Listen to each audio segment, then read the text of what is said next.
Hi, first graders. This week we're going to be covering some more Vincent van Gogh styled artwork. What you'll be looking for is this lesson right here. It says Art Week 2, Lesson 2, Van Gogh Style Portrait. So remember, a portrait is a picture or an image of a person, and that could be a painting, drawing, or sculpture. And when it's a self-portrait, that means it's a picture of yourself. So that is our goal today. We're going to be creating a drawing on Seesaw. It's a picture of yourself, but we're going to make sure it's in the style of Van Gogh by using those dotted, we also call them broken or dashed lines. So I'm going to quickly show you how to do that. Let's see what else. I could also read the directions. Would be helpful, right?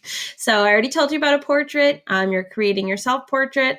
And I do go into detail about how you should start that. So I'll do that as I draw. So let's click on Add Response. When you're ready, you click there.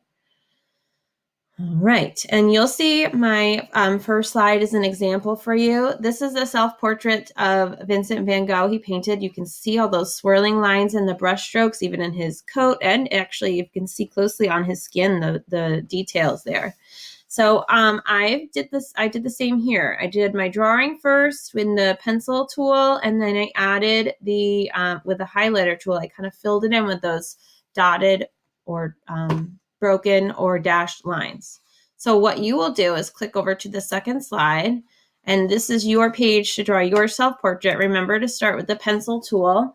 I usually start with the head, and you can decide what shape your head will be, or oval or circle. Then I do the neck. So the neck, I start at the bottom of the head. I do 2 lines like that. And you're going to draw a line for your shoulders, and that's going to go right off the page. It's kind of like my picture down at the bottom of our screen here, where it's just stopping right at my shoulders. So you put your tool right where the neckline ended and draw your shoulders right off the page. The next thing I usually do is just draw a collar for my shirt, so we don't forget that. All right. And then you can add your hair. And I just want you to draw a shape for your hair. So not a bunch of lines, because that's how we'll be filling it in with color, remember. So just the shape for your hair, and everyone's hair is different, right? So mine's kind of going like this right now. I might even see my ear. And we can go like this. All right. Then you need your facial features. So you need to draw some eyes. And you can, oh, that wasn't a good one. Let's try that again. So draw your eye. And if you don't like something, you can just erase it. I did a little teacher secret with the last one, but you can erase it like that. I'm having a hard time drawing them. Do the best you can. This may happen for you too when you're drawing.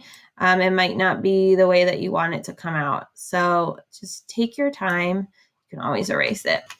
Then you can do your nose and the mouth. Give yourself some lips.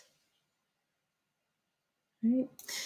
And then you can add in some other details. We definitely need some eyebrows, right? That would be silly. So draw your eyebrows however you want. You might want to add those details of your eye. I'll probably do the iris, the black part of my eye, with the drawing tool, the highlighter tool. Oops. All right. So you get the idea. You're drawing your portrait. The next part is the part that kids kind of get confused on. I want you to do those. We have several different names for them. They're called broken lines, dotted lines, or dashed lines. You're going to click down on the highlighter tool, that's this one, and change the color over here for your lines. So my hair is pretty dark, right? So probably about this color. You can change the side by clicking on it once, the size, excuse me, by clicking on it once more. And start filling in, like coloring in your picture, but not like you would do with a solid line. You're doing it with the dotted lines like this. And it's kind of just a bunch of clicks. And I'm following the line of my hair. I'm going to go back in, add some more, like that, and really fill in the space with those dotted, broken, dashed, whatever you want to call them, type of lines. So I am not coloring in like this. So if you hand that in like this, I'm going to know you didn't do it right, and I might send it back to you. We're not coloring in like that. We're doing those dotted lines, right? And you can color in your whole self-portrait the way that I did on this page. All right. And I know it's hard to tell, but I even did my skin the same way that Vincent did. When you are done, you're going to click your green check mark in the corner, and it's going to be sent to me, and I will get to check it out and mark it in my grade book. So please make sure you're doing your best work. Remember, this is it should take you just as long as it would in a normal art class. So you should be taking your time with this and putting a lot of effort in. And it doesn't take 2 minutes, right? It takes a little bit. So do the best you can and make sure you send it my way. All right, guys, have a great day.